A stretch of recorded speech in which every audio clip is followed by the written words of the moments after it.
एक गांव में एक भूतिया खंडहर था। उस खंडहर के पास एक कुआं था। उस कुएं में एक चुड़ैल रहती थी। वह बहुत डरावनी थी। उसका खौफ 7 गांव तक था। जो भी उस खंडहर के पास से गुजरता था, वह चुड़ैल उसे सुरीली आवाज निकालकर अपनी तरफ आकर्षित करती थी। ए राजा, कहाँ जा रहे हो? इधर आओ ना, मैं कब से तुम्हारा इंतजार कर रही हूँ। देखो, मैंने तुम्हारे लिए स्वादिष्ट भोजन भी बनाया है। जरा मेरे पास तो आओ। अरे वाह, ये औरत कौन है जो मुझे राजा बोलकर पुकार रही है? और इसने तो स्वादिष्ट भोजन भी बनाया हुआ है। आज तो मजा ही आ गया। मेरी बीवी ने तो मुझे कभी इतने प्यार से बुलाया ही नहीं। चलो जरा देख कर आते हैं। फिर वह नासमझ उस चुड़ैल के बहकावे में आकर उस खंडहर की तरफ चला जाता है। अरे तुम कहाँ हो? देखो, तुम्हारा राजा आ गया। मेरी रानी, तुम कहाँ हो? तुम्हें मुझसे छुपने की जरूरत नहीं है। मुझसे शर्माओ मत। राजा जी, मैं यही हूँ, मुझे ढूंढो। मुझे ढूंढ के दिखाओ, मैं तो यहाँ हूँ। फिर वह गांव वाला उसकी आवाज का पीछा करता है और उस कुएं के पास पहुंच जाता है। अरे राजा जी, इधर उधर क्या देख रहे हैं? मैं तो यहाँ हूँ।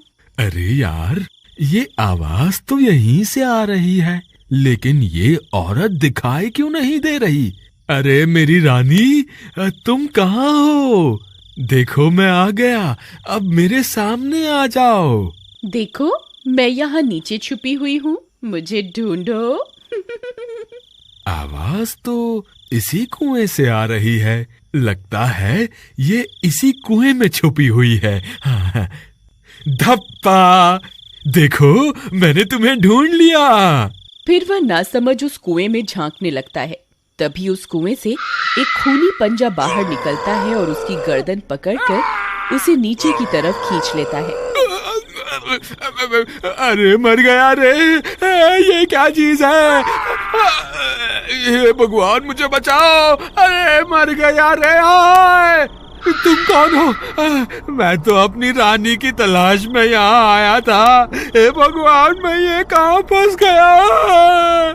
मेरी तरफ देखो, मैं ही तो तुम्हारी रानी हूँ। नहीं, तुम तो कोई चुड़ैल लगती हो। अरे मुझ पे दया करो और मुझे जाने दो। मेरी बीवी घर पे मेरा इंतजार कर रही है। भगवान के लिए मुझे छोड़ दो। नहीं, तुम इतनी दूर से आए हो, खाना खा के जाना।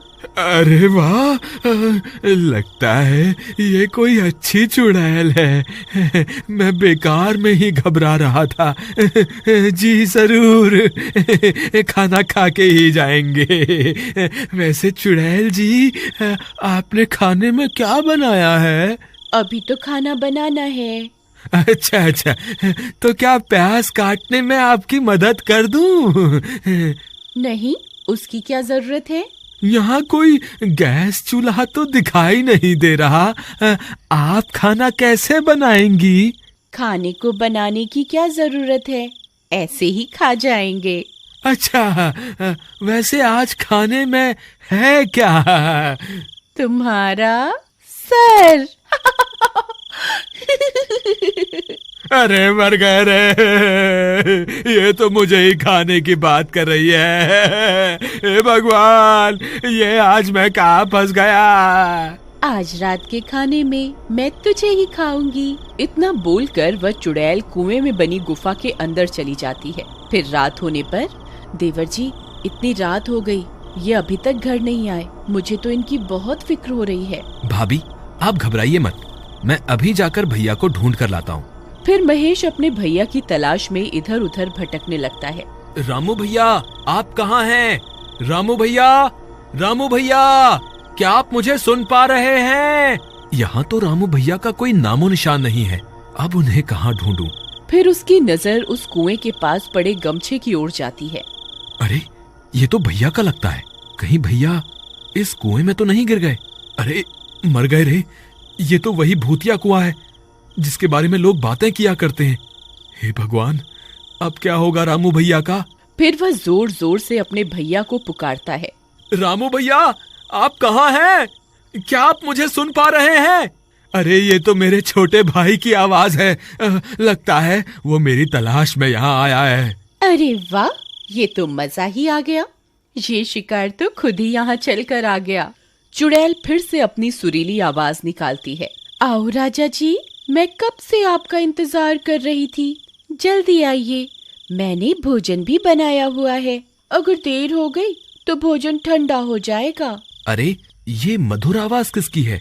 ये मुझे राजा क्यों बुला रही है? तुम कौन हो? राजा जी, मैं आपकी रानी हूँ। मैं कब से आपका इंतजार कर रही हूँ। मैं यहाँ इस कुएं में हूँ। अरे नहीं महेश, ये कोई रानी वानी नहीं है। तुम इसके झांसे में मत आना। ये एक चुड़ैल है। अगर तुम इस कुएं के पास आए तो ये तुम्हें अंदर खींच लेगी। तुम इस कुएं में झांक के मत देखना। अरे ये तो रामू भैया की आवाज है। मर गए रे। रामू भैया तो चुड़ैल के शिकंजे में है। अब मैं क्या करूं? तेरी इतनी हिम्मत! तेरी वजह से मेरा शिकार मेरे हाथ से निकल गया। अब तुझे नहीं छोड़ूंगी। हे चुड़ैल जी, मुझे माफ कर दो। आगे से कभी ऐसी गलती नहीं होगी। मुझे माफ कर दो। मैंने जल्दी ही भैया को इस कुएं से बाहर नहीं निकाला तो ये चुड़ैल इन्हें जिंदा नहीं छोड़ेगी। मुझे कोई ना कोई तरकीब निकालनी होगी। अगर मुझे कोई रस्सी मिल जाए तो मैं उसे इस कुएं में डाल दूं, जिसकी मदद से भैया बाहर निकल जाएंगे। हे भगवान, यहाँ तो ऐसी कोई भी चीज नहीं है जिसकी मदद से भैया इस कुएं से बाहर आ सकें। फिर वह इधर उधर ढूंढने लगता है। तब उसे एक टूटा हुआ पेड़ दिखाई देता है। ये टूटा हुआ पेड़ मेरे काम आ सकता है। अगर मैं इसे इस कुएं में डाल दूं तो भैया इसकी मदद से ऊपर आ सकते हैं। फिर वह उस पेड़ को उठाता है और कुएं में डाल देता है। रामू भैया, आप इस पेड़ की मदद से ऊपर आ जाइए।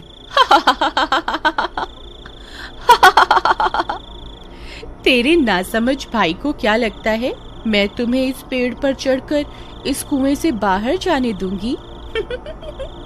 कितना नासमझ है तुम्हारा भाई। कोई फायदा नहीं है महेश, ये चुड़ैल मुझे इस कुएं से बाहर नहीं आने देगी। तुम अपनी जान बचाओ, नहीं तो ये तुम्हें भी इस कुएं में खींच लेगी। अब क्या करूं? कोई और रास्ता निकालना होगा। फिर वह मदद मांगने के लिए आगे की ओर चल पड़ता है। थोड़ी दूर जाने पर उसकी नजर पास में लगे पेड़ पर जाती है। उस पेड़ के नीचे हनुमान जी की मूर्ति रखी होती है। वह उस मूर्ति को देखकर खुश हो जाता है। फिर वह भागता हुआ उस पेड़ की तरफ जाता है और मूर्ति को प्रणाम करता है। हे महाबली हनुमान, आपसे बड़ा बलवान इस सृष्टि में कोई नहीं है। अब बस आपका ही सहारा है। कृपा करके मेरी मदद कीजिए। फिर इतना बोलकर वह मूर्ति को वहां से उठाता है और अपने साथ लेकर उस कुएं की ओर चल देता है। वहीं दूसरी तरफ महेश के आने की वजह से चुड़ैल परेशान हो जाती है। तुझे छोड़कर मैंने गलती कर दी। तुझे तो उसी वक्त खा लेना चाहिए था। बस अब बहुत हो गया। अब मैं तुझे नहीं छोड़ूंगी। तभी महेश वहां पहुंच जाता है। बोलो महाबली हनुमान की जय, बोलो महाबली हनुमान की जय। हे चुड़ैल, मैं अपने भाई को यहाँ से ले जाए बिना नहीं जाऊंगा। मैं नीचे आ रहा हूँ। अगर तुझ में हिम्मत है तो मुझे रोक के दिखा। तेरी इतनी हिम्मत? रुक, तुझे अभी मजा चखाती हूँ। तभी चुड़ैल अपने पंजे को कुएं से बाहर निकालकर महेश को पकड़ने की कोशिश करती है। तभी महेश हनुमान जी की मूर्ति को आगे कर देता है और वह चुड़ैल महेश की जगह हनुमान जी की मूर्ति को अपने साथ कुएं में ले जाती है। तभी उस मूर्ति में से बहुत तेज प्रकाश निकलता है। चुड़ैल उस रोशनी को बर्दाश्त नहीं कर पाती। अरे मर गई, ये मैंने क्या कर दिया? ये रोशनी तो मुझसे बर्दाश्त ही नहीं हो रही है। हे महाबली हनुमान, मुझे माफ कर दो। मैं आगे से किसी इंसान को नहीं सताऊंगी। हे भगवान, मुझे माफ कर दो। फिर चुड़ैल उस तेज रोशनी को बर्दाश्त नहीं कर पाती और जलकर राख हो जाती है। महाबली हनुमान की जय, महाबली हनुमान की जय। भैया, आप ठीक तो है ना? हाँ महेश, मैं ठीक हूँ। भैया, आप इस पेड़ को पकड़कर इस कुएं से बाहर आ जाइए। फिर रामू कुएं से बाहर आ जाता है और दोनों भाई एक दूसरे से मिलकर बहुत खुश हो जाते हैं। बोलो फिर वे महाबली दोनों हनुमान जी की जय। मूर्ति को अपने बोलो साथ महाबली लेकर हनुमान अपने की घर जय। की ओर चल देते हैं। बोलो महाबली बुराई के हनुमान आगे की जय। हमेशा बोलो अच्छाई की महाबली जीत होती है। हनुमान की जय।